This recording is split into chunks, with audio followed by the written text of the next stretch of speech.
Bonjour, chers auditeurs, chers abonnés de African Media Malta. Bienvenue dans cet épisode de notre programme hebdomadaire qui aujourd'hui est dédié à un aspect spécifique de la vie des migrants en Malte. Beaucoup a été dit et écrit au sujet du traitement que les demandeurs d'asile reçoivent une fois recueillis en mer. Le soulagement d'avoir été sauvés ne dure souvent que le temps du sauvetage, car très vite, ils sont confrontés à la dure réalité de la vie dans les camps. Des délais de séjour réduits à 6 mois, des logements non chauffés en hiver et les conditions de vie en général très délabrées. Pour en parler ce matin, je reçois Félix, qui est un jeune Camerounais, boxeur de formation et qui a passé 5 mois dans le centre des demandeurs d'asile de Halfar. Bonjour Félix. Bonjour Régine. Bonjour aussi à tous ceux qui nous suivent, tous ceux qui suivent Afrique Media Malta. C'est un plaisir pour moi d'être là. Bienvenue encore. C'est un sujet difficile parce que, comme je l'ai dit à l'introduction, on en a parlé souvent. C'est dans les médias, c'est à la télévision, ça a été écrit, il y a eu des débats, des conférences, mais on a l'impression que les choses ne changent pas. Mais nous allons entrer immédiatement dans le vif du sujet. Parce qu'il y a au moins 2 étapes que nous voulons suivre dans ce programme. Une fois que les migrants, on va dire, sont recueillis en mer, en Malte, qu'est-ce qui se passe? Il y a la première étape qui est le centre de détention, on appelle ça, c'est un centre fermé. Un centre fermé. Et voilà, une fois recueilli, donc comment ça se passe? Qu'est-ce qui se passe, quoi? C'est important de noter qu'à chaque fois, nous posons la question, pourquoi est-ce que ça se passe comme ça? Et puisque nous ne sommes pas encore allés ailleurs, on s'est dit, est-ce que réellement ça se passe comme ça ailleurs? Parce que quand on arrive, une fois nous sommes recueillis en mer, on part de la mer pour une prison, en fait. Ce n'est pas une caricature, hein. C'est pour une prison parce que on va vous prendre, on va vous enfermer dans un truc où on vous donne des lits. Vous dormez 2 par lit dans un petit truc. Vous êtes dans un hangar et près de 400 personnes. Oui. Ainsi de suite, ainsi de suite. Les conditions de vie sont réellement très difficiles. Et combien de temps vous pouvez rester dans ce centre fermé où vous êtes peut-être 400 personnes? Oh oui, pour mon cas, j'en ai fait 8 mois. Oh. Ouais, j'en ai fait 8 mois. Et pour quelles raisons? Est-ce qu'il y a des raisons qu'on vous donne pour lesquelles vous devez rester 8 mois dans un centre fermé? Justement, c'est ce qu'on ne comprend pas. Il n'y a pas de raison du tout. Moi, je ne vois pas ce qui peut expliquer je sais pas, de façon cohérente, je ne vois pas ce qui peut expliquer le fait qu'on prenne des personnes en cas de détresse et qu'on les amène en prison directement. Moi, j'appelle ça la prison. Ils peuvent donner n'importe quel nom, centre fermé, détention, service, machin, tout ça. Mais moi, je pense que c'est une prison parce que nous sommes traités là-bas comme des prisonniers. Donc, ça ne se comprend pas. On ne parvient réellement pas à comprendre pourquoi est-ce qu'ils font cela. Donc, voilà. Donc, du coup, d'après, tu viens de dire que vous êtes traités là-bas comme des prisonniers, que c'est une prison. Ça veut dire que, évidemment, vous n'avez pas la permission d'aller à l'extérieur pendant les 8 mois que tu as passé dans ce centre-là. Tu n'as jamais eu la possibilité d'aller à l'extérieur. Bien entendu. Est-ce que tu as pu faire la demande d'asile pendant que tu étais dans le centre fermé? Déjà, il faut dire que si par rapport le processus de demande d'asile commence dès qu'on vous prend dans l'eau et les numéros qu'on vous donne, je pense que c'est la procédure d'asile même qui a commencé déjà là-bas. Et maintenant, après ça, on va vous amener quelque temps. Quand vous êtes déjà en prison, il y a des jours où on vient vous prendre pour des interviews. Ah oui. Là, c'est pour la procédure d'asile dont vous parlez. Et donc, voilà un peu ce processus-là. Quand vous parlez peut-être de sortie d'où nous sommes, pour, je ne sais pas, on n'a pas de loisirs proprement dit. Hein. On n'a pas de loisirs proprement dit. C'est une prison. On a à manger 3 fois par jour. Le matin, on a le dîner. À midi, on a... le matin, on a le déjeuner. À midi, on a le truc. Le déjeuner, le soir, votre voilà. déjeuner. Et voilà. Et c'est varié. Comment ça se passe? Bon, les nourritures sont très souvent variées, mais c'est les mêmes. Oui, ok. Ouais, c'est le même, mais très souvent varié. Le même menu. Donc, le même menu est là. On a entendu beaucoup de choses personnellement parce que, évidemment, c'est un sujet que je suis depuis longtemps. J'ai eu des conversations avec des personnes qui ont été là-bas. On m'a dit que des fois, il n'y avait pas de lumière. Des fois, vous n'aviez pas de savon même pour vous laver. Des fois, il y avait des babouches qui étaient de 2 pieds différents parce que qu'il y avait le même vêtement que des personnes portaient, il y avait une douche pour combien de personnes, ce genre cet aspect-là, est-ce que c'est Ouais, moi, réel? je ne veux pas caricaturer les choses, je vais dire les choses telles qu'elles sont Oui. réellement. Euh, pour les douches, Mhm. les douches ne fonctionnent pas. Il y a des douches, mais ça ne fonctionne pas. OK? Oui. Donc, il y Et- en a, mais ça ne fonctionne pas. Et le dépannage même des douches et tout, c'est très, très difficile. C'est nous-mêmes. On essaie de prendre les casiers dans lesquels les nourritures viennent pour oui. essayer de... Là, c'est pour le cas du campo fermé, comme ils Oui, appellent du ça. centre Du fermé. centre fermé. Centre, oui. Voilà. Et les C'est-à-dire, babouches, oui. nous sommes... Il y a beaucoup de manquements. Ça, il faut le dire. Vous voyez, euh, on fait quand même l'effort d'essayer de brosser, mais il y a beaucoup de manquements, il y a beaucoup de choses à dire. Nous sommes censés percevoir les cartes de crédit. Mhm. Étant en détention, ne serait-ce pour appeler la famille, dire voilà, nous sommes arrivés, ne vous inquiétez plus, ainsi de suite. Oui. Mais ce n'est pas ce qui est fait. Ce n'est pas ce qui est fait. Vous allez recevoir une carte de 5 euros Mhm. nettement tous les 2 mois. Et il y en a qui n'en ont pas. Il y en a qu'après les 2 mois, ils n'en ont pas. C'est-à-dire que vous êtes totalement coupé de votre famille, du reste du monde. Totalement coupé du reste du monde. On a une télé pour tous les 400 personnes. C'est-à-dire qu'il faut suivre le même programme Exact. Et oui, il y a des dérives parce qu'il y avait souvent des bagarres en prison. Oui. Et donc, c'était en réalité, j'ai dit, c'était en réalité difficile. Il y a des bagarres parce que une personne est en train de regarder un programme et une autre personne voudrait changer et puis ça Ainsi de déclenche une suite. On dit bagarre. peut-être il faut voir le match. Oui. Il y en a qui veulent voir le journal. Il y en a qui veulent cette chaîne. Il y en a qui veulent voir une chaîne de divertissement, ainsi de Oui. suite, surtout la nuit. Mais il y a des moments où nous-mêmes là-bas, et puis on arrêtait tout. On coupait tout, Le courant. oui, le courant qu'il y avait là-bas. Juste pour faire cesser les conflits. Voilà. Et c'était réellement très, très difficile. Et bon, comme on dit souvent, on essayait, nous, les détenus, Oui. on essayait de s'organiser de façon à pouvoir hiérarchiser notre enceinte. Ça veut dire qu'on désignait Mhm. des grands. Oui. On dit, bon, comme toi tu es âgé, Oui. on va te donner cette tâche. Et on dit à tout le monde, écoutez-le. Juste comme ça, écoutez-le. Et ainsi de suite, ainsi de suite, ainsi de suite. Quand celui-là parlait, on l'écoutait. Bon, moi, j'étais peut-être un peu influent parce que comme j'étais là-bas comme un professeur de sport, Oui. et tout, j'avais cette masse-là qui m'écoutait et je Qui pouvais faisait aussi que... apporter ma voix pour essayer de régler certains conflits. Je Mais vois. en réalité, il y a beaucoup de manquements. Je vois. Donc, en réalité, vous vous organisez de telle façon que votre vie puisse être assez acceptable, Exactement. oui. Mais l'impact psychologique, quand même, il est présent, n'est-ce pas? C'est-à-dire que, comment est-ce que tu peux décrire cet aspect de supporter, de rester enfermé pendant C'est si longtemps? horrible, en fait. Mhm. C'est horrible, c'est difficile. Oui. C'est un abandon total. Du C'est un système. abandon. Oui, c'est un abandon total. Parce que même quand vous tiraillez, même quand vous ne vous êtes pas entendu, vous les détenus, Oui. ou bien nous les détenus, quand on ne s'entend pas sur quelque chose, il y a clairement quelqu'un, si on frappe à la porte, peut-être Oui. quelqu'un s'est Les blessé, gardes, oui. oui, et quand on veut l'amener en pharmacie, Oui. le garde va complètement s'y opposer. Il dit, vous avez occasionné, vous allez vous calmer. Et si vous ne vous calmez pas, vous allez vous entretuer. C'est vous qui mourrez et non moi je suis à l'extérieur, j'irai boire mon whisky après. Ça alors, Vous aucune voyez? intervention. Aucune intervention. Aucune intervention, aucune intervention, aucune intervention. Quand ils viennent pour regarder si certaines personnes ont essayé de creuser les murs ou bien ont essayé de casser pour s'enfuir, Mhm. ainsi de suite, ainsi de suite. Ils entrent avec des gaz lacrymogènes et tout. J'ai vécu une scène une fois, un monsieur qui est entré, je ne sais pas pour un rien. Il y a l'un de nos frères détenus, un Soudanais, qui a demandé la brosse à dents. Il était entré, il avait fait près de 3 mois sans se brosser le nez.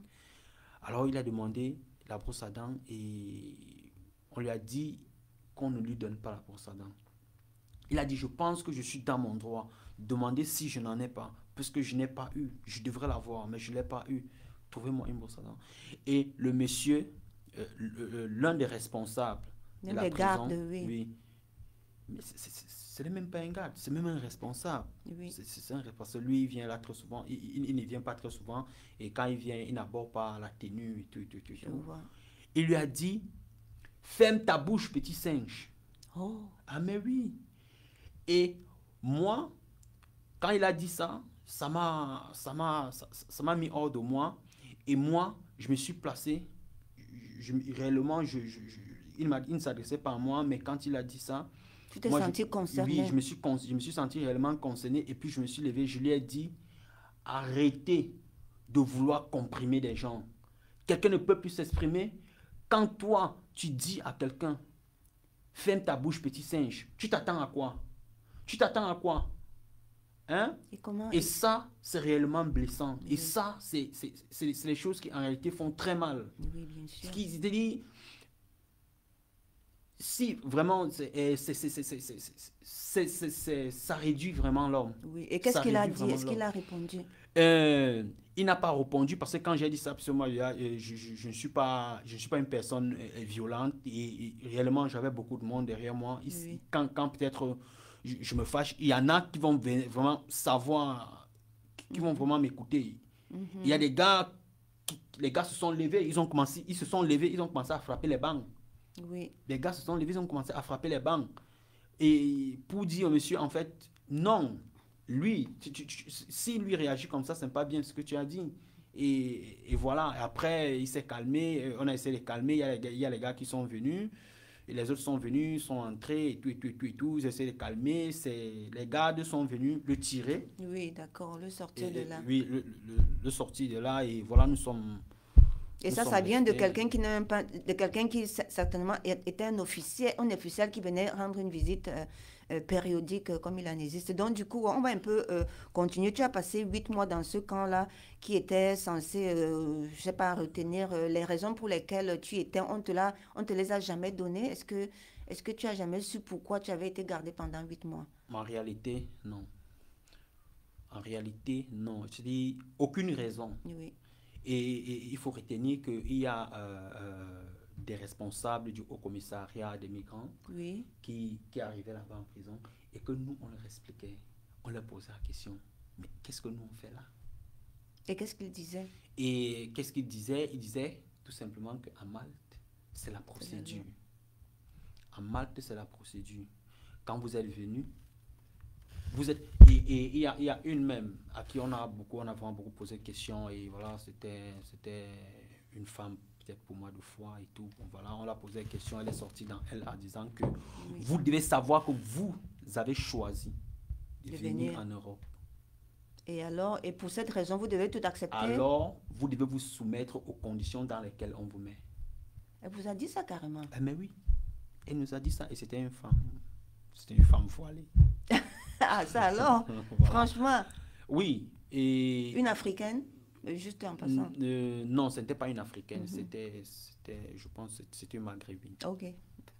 Voilà. C'est pas tellement important. Donc, on s'imagine que les personnes qui travaillent dans la migration ont un peu plus de sensibilité que cela. Oui, en fait, oui, j'en ai croisé des personnes vraiment extraordinaires. Même ici à Malte, une fois à l'extérieur, même à la police, j'ai croisé des femmes. Personnes bien, oui. Oui, ok, donc parlons maintenant de l'extérieur, parce voilà. qu'une fois sorti, libéré du centre de détention, maintenant, tu es transféré à Ralpha, qui est un des centres ouverts, un des centres d'où tu peux éventuellement sortir, où tu as une limite de résidence de 6 mois, durant lesquels tu devrais pouvoir trouver un emploi, trouver un logement dans la communauté. Et tu m'as dit qu'au bout de 5 mois, tu avais pu pouvoir remplir toutes ces conditions-là et finalement être autonome.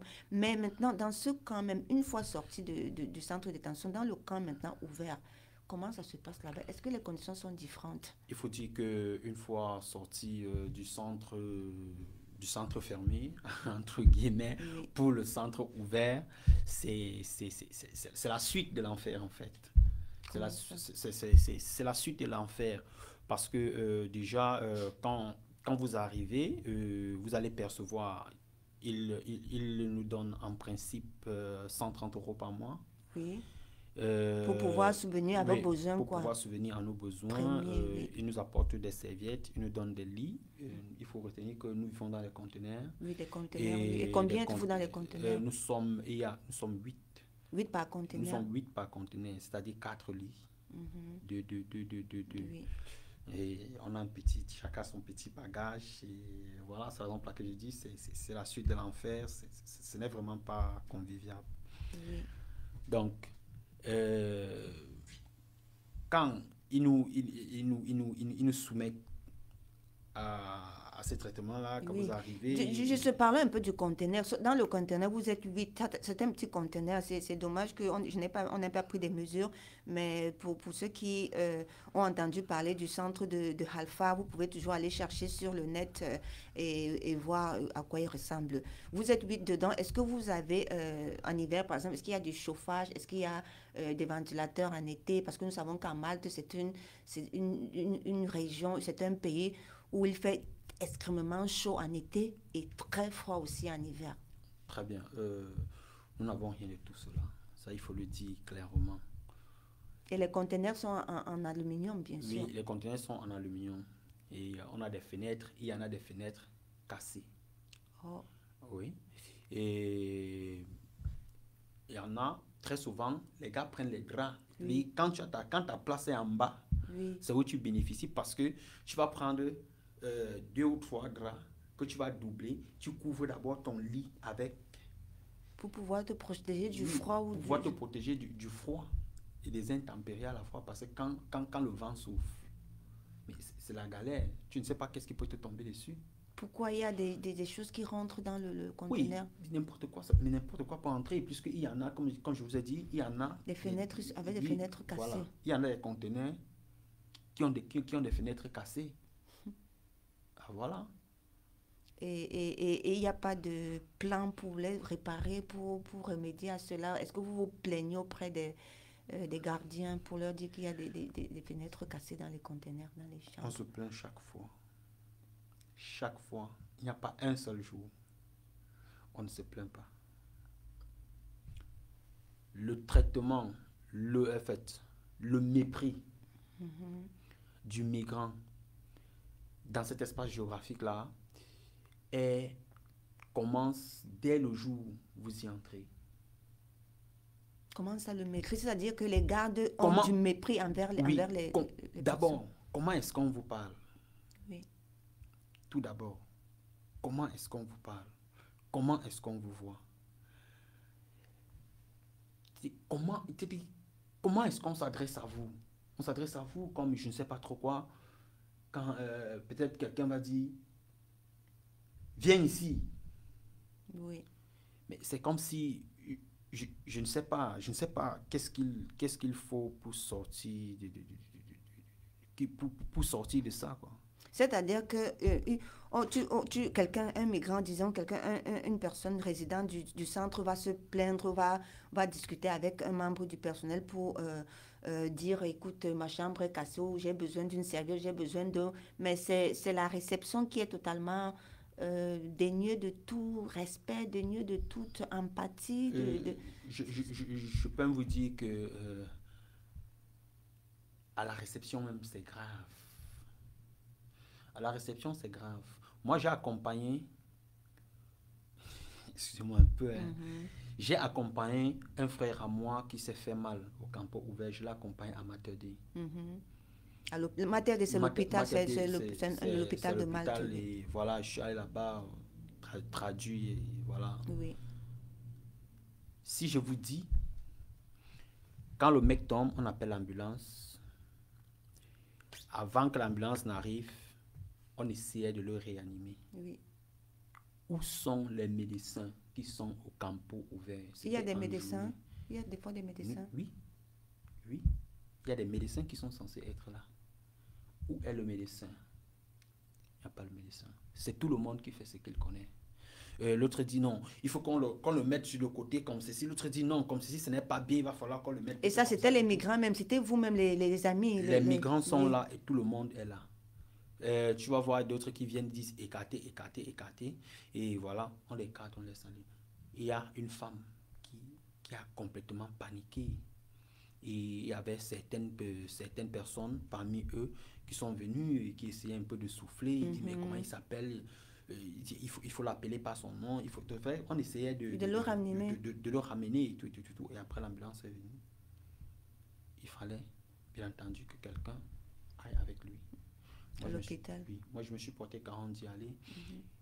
Et j'ai dit, puisque ce n'était pas la première fois que je partais, j'étais parti là plusieurs fois. Moi, j'ai dit à la femme, moi, je vais partir et je vais rentrer comment? Mater de Halfa, ça fait combien de kilomètres? Je marche à pied pour rentrer. Il va falloir que, ne serait-ce que le transport. Elle m'a donné, elle a fouillé dans son porte-monnaie, elle m'a donné 3,5 € et c'est tout ce que j'ai. Tu vas en ambulance, en venant, tu viens avec le truc. Et je vous dis ce qui s'est passé. Je suis allé là-bas, on l'a réanimé et tout. Je suis en train de partir à Matadi à 1h. 1h du matin. Il n'y a plus de bus. Je n'ai pas de quoi appeler un taxi. Le taxi, ça fait au moins 15 €. Oui. C'est difficile. Et c'est tout ça, l'abandon, cet abandon-là.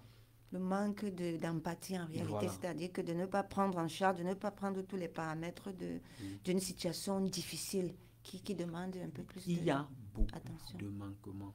Il y a beaucoup de manquements. Il y a eu des bagarres là-bas. On a vu dans les médias, par exemple, qu'une fois, il y a eu du feu. On a vu des militaires de l'armée qui a débarqué d'ailleurs là-bas pour pouvoir régler des situations où beaucoup de migrants se sont mis en grève. Et nous avons lu tout ça. Donc, du coup, ce qui fait que c'est connu, quoi. Mais ma question maintenant à toi, c'est chaque fois que vous vous êtes plaint, est-ce que les choses plus ou moins se sont améliorées? C'est-à-dire que, est-ce que vous avez reçu du support ou alors le seul support que vous avez reçu, c'est qu'il faut mieux sortir du camp, il faut partir. Ma question, c'est que, est-ce que tu as l'impression qu'on vous pousse à partir du camp? Bien entendu, je pense qu'il est clair il est clair qu'il nous pousse à partir du camp. Parce que quand on regarde le traitement, comment est-ce qu'on s'aligne même? C'est des choses que, surtout pour nous qui venons d'Afrique, et moi je sais que ça n'est pas une culture européenne. S'il fallait faire la queue. La queue pourquoi? Pour prendre la nourriture. Et c'est avec tout l'arsenal. Placez-vous sur le côté, tout le protocole, tu vas prendre ici pour aller sortir là-bas. Oui, ça c'est après, c'était avec Covid. Voilà. Oui, sous Covid, oui. Et après Covid, même encore Covid, ça c'est même encore un autre côté de la chose. Oui. Parce que je vous ai dit, il y a beaucoup de manquements. Donc, quand vous êtes traité de cette façon, oui. C'est-à-dire que vous vous alignez pour prendre la nourriture avec tout un protocole où on vous met de côté. Bref, on vous traite un peu comme des choses, des objets ou qu'on nourrit. Et les toilettes là-bas aussi, comment ça se passe là-bas? Est-ce que vous avez des toilettes propres? Il y a des toilettes, dit que c'est des toilettes propres, en réalité, c'est pas des toilettes propres parce que tout est cassé. C'est vraiment cassé. Il y a des toilettes qui existent pour le cas de Halfa, proprement dit. Il y a des toilettes qui existent et il y a le personnel de nettoyage qui s'en occupe, qui fait bien son travail, il fait vraiment son travail, il est là toujours à l'heure, c'est toujours propre et tout. Mais bon, il n'a pas la charge de régler tout ce qui est cassé. Voilà. La lumière, les ampoules. Il y a les ampoules, mais il n'y a pas d'eau. Et comment vous vous douchez? On va se doucher, on prend de l'eau au robinet dans les bassines, les bassines dans lesquelles on sert à manger. Oui. Et bien voilà. C'est ça que vous c'est dans ça que... C'est la réalité. Hein. Ok. Donc voilà, c'est difficile, ça c'est déjà connu, quoi. Le fait déjà qu'en été, il n'y a pas de ventilateur, en hiver, il n'y a pas de chauffage, ça dit déjà tout dans des conteneurs qui sont en aluminium. Ça démontre à quel point vraiment les migrants sont laissés en abandon. Prendre son bain, peut-être avec une eau de 4 degrés Celsius. Oui. une eau glacée en hiver. C'est difficile à imaginer, mais en même temps, pour qui vit en Europe, on sait ce que ça veut dire, quoi. Je pense que j'aimerais quand même qu'on fasse une petite étape. Je ne sais pas à quel point tu es confortable avec ça, mais parce que ce programme est en français aujourd'hui. D'habitude, nous le faisons en anglais, mais je pense que le fait qu'il soit en français pourra atteindre beaucoup plus de personnes en Afrique. Évidemment, les raisons pour lesquelles les personnes décident de partir sont multiples. On va le répéter encore et encore. Migrer, c'est un droit humain. Tout le monde a le droit de décider de partir. Bien sûr. Et évidemment, il y a des raisons pour lesquelles on part qui font que peut-être qu'on n'a pas le choix. Il y a aussi des raisons pour lesquelles on part, on se dit que si on avait su ce qui nous attend devant, peut-être qu'on n'aurait pas fait le déplacement. J'aimerais en une minute que tu puisses dire à quelqu'un, est-ce que tu conseillerais à quelqu'un de partir? Je ne conseillerais jamais à quelqu'un, je le dis encore, je ne conseillerais jamais à quelqu'un de venir en Europe par ces voies-là. Voilà. Parce que vu le parcours et tout, c'est plus que difficile. Ouais, c'est plus que le parcours du combattant en fait. C'est vraiment difficile. Voilà, c'est vraiment difficile. Migrer, oui. Par cette voie-là, non. Voilà, donc parce que tu m'as raconté, je ne sais pas si c'est quelque chose que tu vas parler, tu as passé presque 5 ans entre l'Algérie et la Libye avant d'arriver à Malte. Oui, bon, et après, il faut dire que pour le cas de l'Algérie, c'était bien. Moi, j'étais en Algérie, je n'ai connu aucune galère en Algérie, je dis bien aucune. Je suis arrivé en Algérie comme je suis arrivé et voilà, c'est des raisons personnelles qui m'ont fait partie de l'Algérie. Voilà, c'est ça que j'aimerais pas qu'on insiste trop là-dessus parce que comme tu sais, c'est une partie de ta vie privée, mais tu as dit tout à l'heure que tu ne conseillerais à personne de partir par cette voie parce qu'évidemment, toutes les étapes que tu as traversées à arriver ici sont des étapes tellement difficiles que tu ne conseillerais cela à personne. Et c'est ce que je voulais quand même qu'on relève. Oui. Notamment ce qui s'est passé en Libye. Voilà. Et ça a été des moments très, très, très, très difficiles. Très, très, très difficiles. Je pense que si j'étais un garçon très, très courageux, je me serais même donné la mort. Ah ben ça alors, tu t'imagines? Ouais, je t'assure.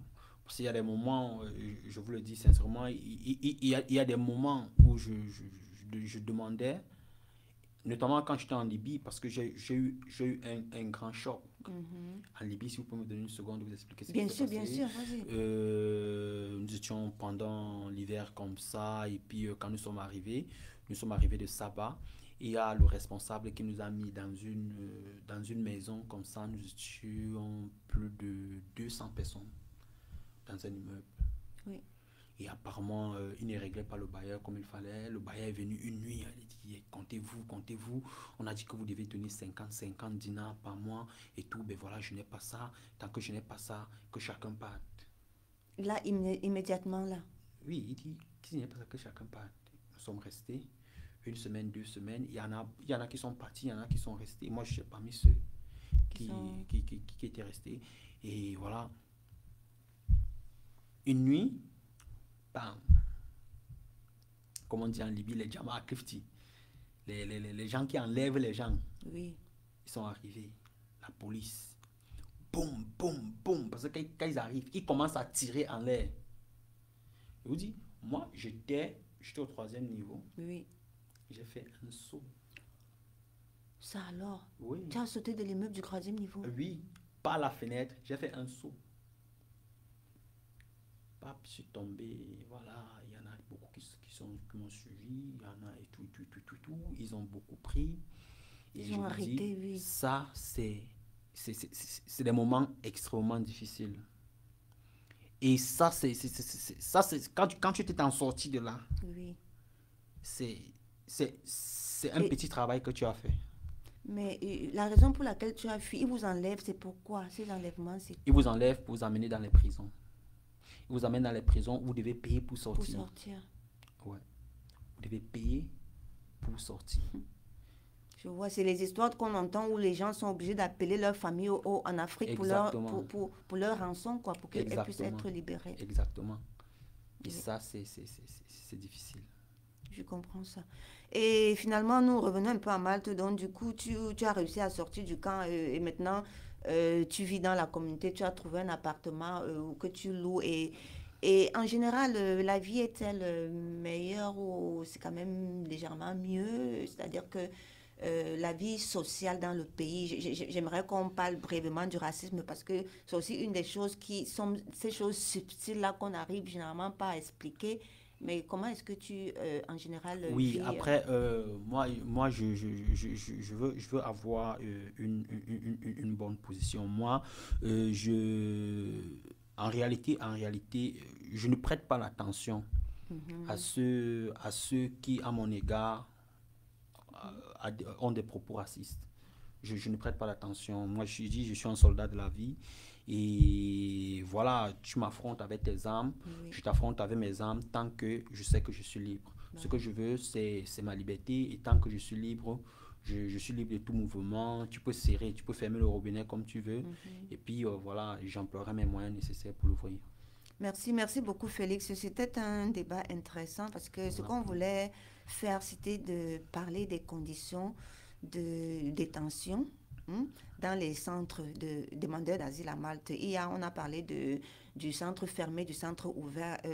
D'après ce que tu as dit, c'est plus ou moins les mêmes conditions, c'est-à-dire un mépris envers les personnes qui ont un droit à l'asile et des conditions générales de délabrement qui font que tu ne conseillerais à personne de venir en Europe, quoi. Et ça, je le comprends parfaitement parce que vivant ici à Malte, nous avons une communauté grandissante, non seulement de Camerounais, mais aussi d'Africains venant ici Bien et qui entendu. viennent de ces pays-là qu'on appelle les pays sûrs, c'est-à-dire que qui sont sans doute, euh, euh, euh, euh, j'ai envie de dire que qui seront probablement sur la liste des rapatriés. On ne l'espère pas parce qu'après avoir traversé autant de difficultés sur la route, être rapatrié, ce serait vraiment Bien entendu. voilà, Ouais, ouais. des situations très difficiles, mais tout au moins, il n'est pas conseillé de venir en Europe par des voies irrégulières parce que c'est absolument, mais vraiment très difficile. C'est-à-dire que après avoir traversé toutes ces horreurs en Libye, après avoir survécu à la Méditerranée, l'accueil en Europe est pire parce qu'on s'attend à ce que ce soit différent. On pense qu'on vient dans des pays où c'est des états de droit, où il y a des valeurs qu'on entend tout le temps, mais une fois sur place, on se rend compte que non, c'est même les personnes qui nous font le plus de mal parce qu'on s'imaginait à tort, hélas, que c'était nos sauveurs, quoi. Donc, du coup, voilà, je pense que c'est comme ça qu'on va conclure cette émission aujourd'hui. Ouais.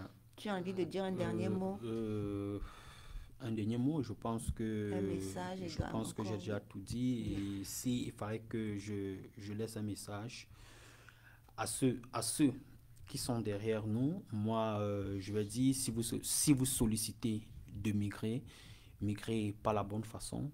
Et à ceux qui sont déjà sur place, et moi, je vais dire que nous sommes, certes, chez des gens, et c'est toujours difficile pour des personnes d'accueillir des gens parce qu'ils ont toujours des idées comme quoi derrière la tête on vient prendre chez eux et tout et tout et tout et tout, même s'ils ne voient pas tout ce que nous aussi nous déposons derrière. Donc soyons des soldats de la vie, ne baissons pas les bras, euh, travaillons dur, restons dans le bon sens et travaillons vraiment dur pour, pour pouvoir réellement gagner Oui, le mérite de, de, de, de votre de celui qui est travail. en face de nous. Voilà, Oui, c'est ce que oui. je voulais dire. Merci Félix, Ouais. merci chers auditeurs et à la prochaine fois, nous vous recommandons de continuer à suivre nos programmes sur cette chaîne. Nous avons également une radio communautaire que vous pouvez suivre sur amamradio.com. Passez un bon samedi, à la prochaine fois.